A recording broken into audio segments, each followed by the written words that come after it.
พวกที่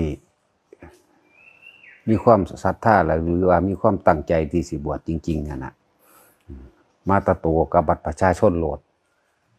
บ่มีหยังมากก็ได้คอยมาด้วยความตั้งใจเต็มใจมาโหลดนะบริสุทธิ์ใจในการที่สิเขามาบวชนะสำคัญที่ตรงที่ว่าบริสุทธิ์ใจจากมาบวชต้องบริสุทธิ์ใจว่านั่นเด้แต่ว่าการสิปฏิบัติได้มากน้อยเพียงใดหลอดหรือบ่หลอดเนี่ยก็อีกเรื่องหนึ่งแต่อยู่นี่บ่ได้ให้ถือเงินถือแต่หลวงพ่อผู้เดียวถ้ามันมีเงินมันจากใดนั่นจากใดนี่โลดให้มันพ้นนิสัยก่อนหรือว่าเบิ่งไปซะก่อนว่ารู้จักวิธีรับเงินรับแบบใดถ้ารับโดยจิตมีราคะเป็นอบัตทุกสลึงถ้ารับโดยจิตบ่มีราคะก็อย่างหนึ่งแม้นที่แต่งตั้งให้ผู้อื่นรับแทนก็สร้างด้วยจิตที่มีราคะมีความยินดีมีความพอใจเพื่อโดยตนเองผิดตลอดอันพวกนั้นถ้าบ่มีราคะแล้วจังว่าอย่างหนึ่งคือบ่มีความยินดีบ่มีความพอใจบ่มีความหวังไว้ว่าสิใช้เฉพาะตน นั่นแหละจังว่าถ้าผู้ใดมีความตั้งใจเต็มใจบริสุทธิ์ใจที่มาบวชก็มาบ่อึดดอกคนเป็นเจ้าภาพให้อึดแต่คนบวช แต่พวกที่บวชนั่นกะที่นี่ในระเบียบมันก็แค่ว่าเฮาให้ทองเอาคำขออุปสมบทให้ได้ด้วยตัวเองให้ได้โดยตัวเองเด้บ่ได้แม่นตัวไปว่าพระโวพระเวมาน่ะพาเข้าไปว่าน้ำโลดบวชโลดบ่มีความหมายเป็นโมฆะใส่สุดซื่อๆอันนั้นบ่รู้จักว่าเพิ่นขานรับอีหยังกันแน่บ่จักว่าถือผ้ากาสาวพัดนี่เพื่อหยังกันแน่บ่รู้จักอันแหละ เพิ่นให้พวกเฮารับผ้ากาสาวพัดนี้เพื่อทำให้แจ้งซึ่งพระนิพพานเด้บ่แม่นว่าเพื่อประเพณีหรือเพื่ออีหยังก็แล้วแต่ถ้าตั้งใจเต็มใจบริสุทธิ์ใจก็มาโหลดเป็นเจ้าภาพให้ทุกๆคนนี่รวมกันแล้วก็เงินนี่บ่ได้ถือบ่ได้ให้ถือเด้ ถ้ามีแล้วมันจากใดโลดมันจากมีแนวใดโลด ยากน้ำอันนี้แหละอันดับแรกมัน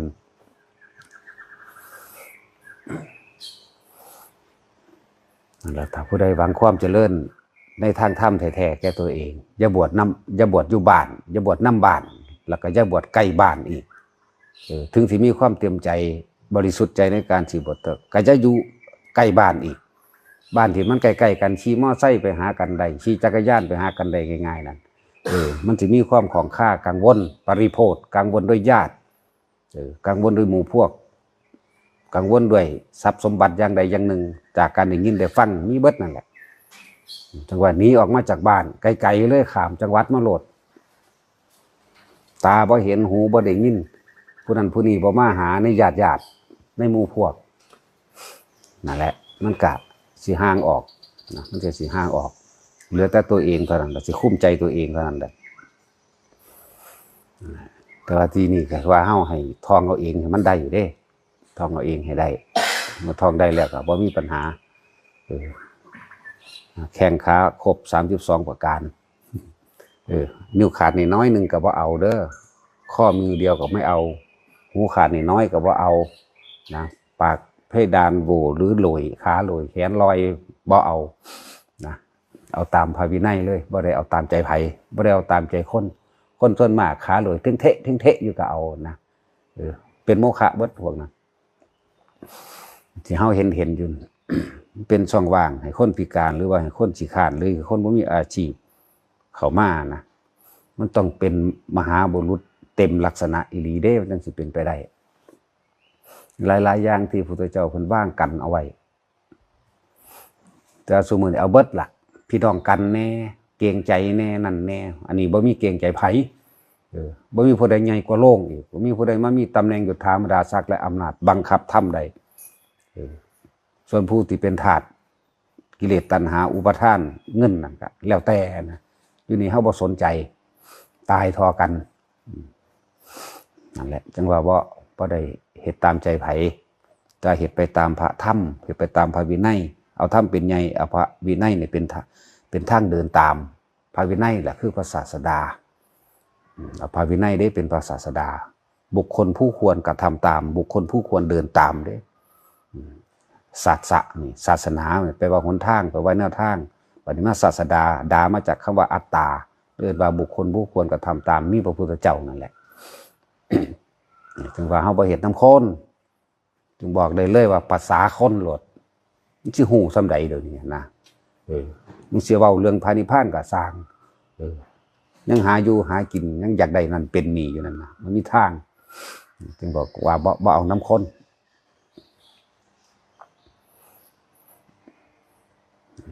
ให้ทุกคนบัดนี้ล้ำลึกสำนึกเข้ามาด้วยแต่ละคนถึงความเป็นจริงโดยธรรมแปลว่าความจริงของทุกสิ่งชีวิตสรรพสัตว์หรือธรรมเป็นความจริงของสิ่งทั้งปวงที่เกิดขึ้นแล้วบ่ดับบ่แตกสลายไปบ่มีจักอย่างนี่คือธรรมเป็นธรรมชาติของทุกสิ่งทุกอย่างอยู่แล้วต้นไม้เกิดแล้วก็ตายคนเกิดแล้วก็ตายน้ำมีแล้วก็แห้งได้ อากาศมีร้อนมีหนาวนั่นแหละเป็นสั่นนี่คือความจริงของทุกสิ่งทุกของธรรมชาติเลยคนเฮาเกิดมาบ่เก็บไข้ได้ป่วยบ่มีนะคำว่าฐานะอันมั่นคงหรือว่าหาเครื่องรับประกันความมั่นคงของชีวิตบ่มีคำว่ามั่นคงบ่มีในชีวิตทุกชีวิตคนสรรพสัตว์พร้อมมีแต่ความบ่กี่ลั่งยั่งยืนมีแต่ความบ่เที่ยงแท้แน่นอนมีแต่ความไหลเสื่อมสลายเข้าสู่ความแตกดับปึ๊ดนั่นแหละเฮาสิไปหาอีหยังมาเป็นหลักประกันความมั่นคงครอบครัวมั่นคงความรักมั่นคงบ่มีมีแต่เสื่อมเบิดนี่คือความจริง แต่เฮาเห็นความบ่จีรังอย่างยืนของทุกชีวิตสรรพสัตว์แล้วก็ความเจ็บปวดป่วยและความโลภที่เป็นเหตุให้สัตว์ทั้งหลายฆ่ากันมากๆที่สุดแต่เฮาเห็นภัยในวัฏสงสารอันนี้เห็นภัยในการที่สิเกิดในภพชาติต่อไปทุกคนหันมาใส่ใจตัวเองถ้าผู้ใดอยากพ้นจากทุกข์อย่าหนีจากกายตัวเองที่เพิ่นก็ว่างหลักเอาไว้แล้วที่เพิ่นสอนมากที่สุดก็คือสติปัฏฐาน4มันเป็นเรื่องปฏิบัติมันบ่แม่นเรื่องยากดอกขอให้เป็นผู้มีสติระลึกรู้อยู่เฉพาะในกายของเจ้าของเองในเวทนาเจ้าของเองในความคิดของเจ้าของเองนะมันก็เห็นความจริงของเจ้าของเองแหละจึงเรียกว่ากายเวทนาจิตธรรมคือสติปัฏฐาน4เป็นผู้มีสติคือความระลึกนึกถึงคิดถึงรอบรู้และรู้อยู่ในเฉพาะกายของตัวเองจะไปแปลอย่างที่มันยากลำบากหลายแค่นึกถึงลมหายใจนี่ก็เป็นกายในกายอันหนึ่งแล้วเนี่ยเมื่อนึกถึงลมหายใจแล้วก็หู้ตัวว่าเวทนามันจะเกิดได้ความรู้สึกนั่นแหละเวทนานอกความรู้สึกนอกๆนี่ถ้าเฮาสมมุติว่าเฮานั่งทำสมาธิคำว่านั่งบ่แม่นว่าสินั่งหลับตาเด้ออันนี้บ่นิยมให้หลับตาหลับตาเนี่ยคอยเป็นส่วนหนึ่งแค่การฝึกซื่อๆนี่เด้อน้อยๆนิยมหลับมื่นตาลืมตาว่าแม่นนิยมหลับตานั่งท่าใดก็ได้ถ้าทุกคนเป็นผู้มีสติระลึกรู้อยู่หันเข้ามาเบิ่งลมหายใจเจ้าของทำความรู้สึกอยู่กับลมเข้าลมออกรู้ลมเข้ารู้ลมออกมันก็เห็นเวทนาไปพร้อมตัวมันก็เนื่องกันอยู่ของมันก็เห็นปวดขาเด้นี่ก็พลิกขิ้งตัวปวดแอวเด้ก็พลิกขิ้งตัวเปลี่ยนท่าไปเรื่อยตัวนี่แหละถึงว่าคำว่าดูกายสิเห็นจิตดูความคิดเห็นความรู้สึกพร้อมแล้วก็สิเห็นหลายๆอย่างในความจริงนั่นแหละมันก็อยู่ในนี่แหละอยู่ในกายเจ้าของเองฉะนั้นอย่าเอาความคิดความจำหนีออกจากร่างกายเจ้าของเองส่วนอย่าเอาความจำความคิดที่ดีๆความจำนี่คือบุคคลสัตว์สิ่งของบุคคลที่รักบุคคลที่เกลียดและเรื่องเล่าต่างๆที่มันผ่านเข้ามาในชีวิตมันจะคิดหาอันนั้นอันนี้แต่ผู้ใดอยากถึงถ้ำแท้ให้สติแปลว่าระลึกรู้แปลว่ารู้หรือว่าหู้อยู่เฉพาะกายเจ้าของเองนะคำว่าสติจริงๆมันนั่นนะหู้อยู่เฉพาะนี่เจ้าของเองบ่หนีจากลมหายใจมั่งก็จะเห็นความรู้สึกมั่งปวดแข้งปวดขาเนาะเจ็บปวดนั่นเจ็บปวดนี่เนาะแล้วก็จะไหลลึกเข้าไปในคำว่าสุขในคำว่าทุกข์ในคำว่าอุเบกขามันเป็นแบบไหน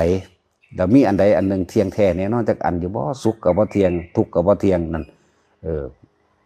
อุเบกขากับบ่เที่ยงแท้บ่มีอีหยังสิ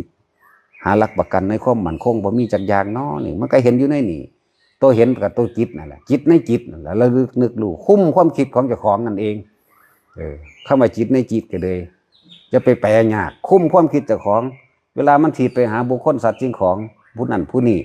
นั่นสติกำกับจิตเดี๋ยวว่าคุ้มความคิดมึงจะคิดไปหยังเนี่ยกลับมาลมหายใจก็ได้กลับมาอยู่ในความรู้สึกในการยืนเดินนั่งนอนของเจ้าของก็ได้เป็นผู้มีสติรู้อยู่เฉพาะหน้าเฮ็ดหยังอยู่การงานหยังอยู่แต่ให้รู้สึกโตในการกระทำรู้สึกในโตแต่กายก็ทำงานไปคำว่ารู้สึกโตนี่รู้อยู่ในลมก็ได้รู้อยู่ในอาการปิติที่เกิดที่เฮาจับจุดอุณหภูมินั่นก็ได้ความคิดบ่นึกบ่คิดไปทางใหม่นะบ่ไปคิดนึกไปหาทางนอกนะรู้อยู่ต่อหน้าต่อตานี่ตอนนี้กำลังกินข้าวก็รู้ว่ากินข้าวนี่แหละเอาความรู้สึกมาไว้โตพี่เด้บ่ได้เอาไว้ในคำข้าวเด้อสิบอกให้เอามาพี่ความรู้สึกว่าย่ำก็ได้นี่ก็เป็นกายในกายแล้วรู้สึกว่านิ่มนวลเป็นอาการปิติเกิดนี่ก็กายในกายแล้วว่าถ้าบ่หนีออกจากกายมันสิไปไสจิตบ่มีที่ตั้งหมายความว่าความคิดของเฮาบ่ได้ไปตั้งอยู่ในบุคคลที่รักแล้วก็ในบุคคลที่เกลียดหรือสัตว์ที่รักที่เกลียดหรือทรัพย์สมบัติที่มีอยู่นั่นเองนั่นแหละบ่ไปคิดถึง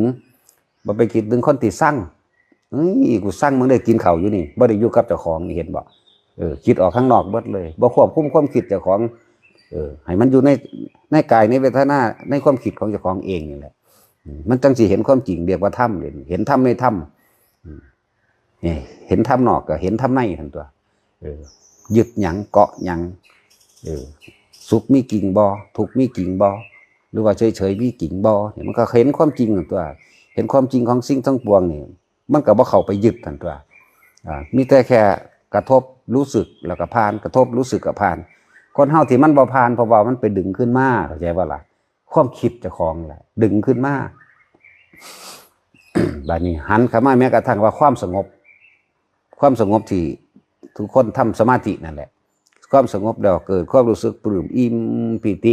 นิ่งเย็นล้ำลึกเข้าไปสว่างก็ว่าไปมือใหม่มาบัดนี้มือใหม่มากก็ไปคิดถึงอันเก่านี่มันไม่ได้คิดถึงปัจจุบันขณะมันไม่ได้เข้าใจคำว่าปัจจุบั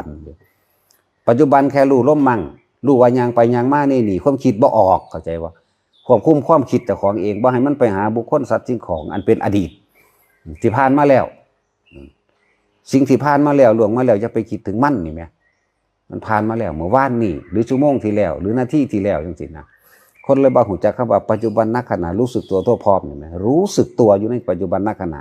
อันใดกายได้อยู่ในกายของเจ้าของเองอยู่ในกายอยู่ในความรู้สึกของเจ้าของเองกายเวทนา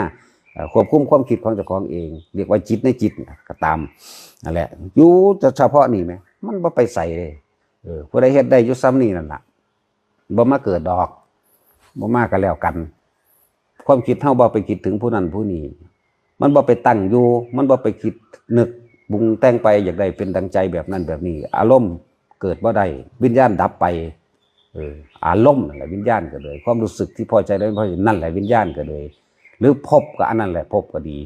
ความรู้สึกนั่นแหละพบผู้ใดก็เคยสูญเคยโมโหตัวนี่เอาเนี้ยมันง่ายก่อนนึกถึงบุคคลที่เป็นตาสั่งบ่ผิดกันไว้ตั้ง7-8 ปีที่หลังนึกไปจังได๋ล่ะปรุงได้บ่นี่เฮ้ยใครกูเฮ็ดจังสั่นซะนั่นพบเกิดเห็นบ่ล่ะนั่นแหละความรู้สึกแหละเป็นตัวพบพอใจกับไม่พอใจเด้อทั้งเบิดละอารมณ์ความยินดีพอใจตัวเดียวดับเบิดรู้ท่านนั่นแหละคำว่าละก็เลยกำลังคิดไปถึงบุคคลเป็นตาสร้างกันปั๊บดึงขึ้นมาปั๊บมาใส่ลมโหลดดึงขึ้นมาใส่ในความรู้สึกแห่งตนโหลดความคิดนั่นแหละเรียกว่าควบคุมความคิดเจ้าของวิธีมั่นเพิ่นก็บอกง่ายๆกายเวทนาจิตกายกับลมหายใจนั่นแหละแล้วมันก็จะเห็นความรู้สึกในตัวเอง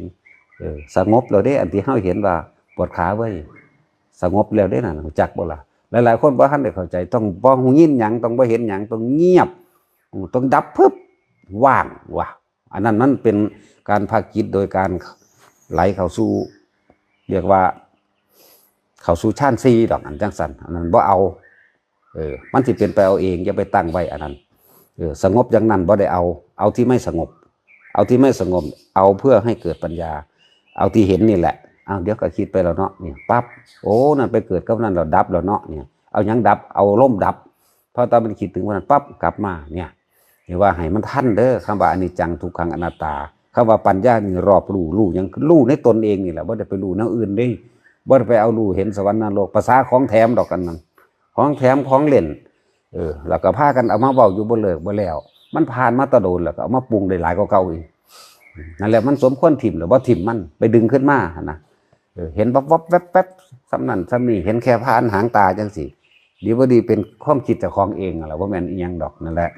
จิตตสังขารมันปรุงขึ้นมาได้ไหลไปสู่ความเสื่อนึกเอาหลายๆกว่าเก่าอีก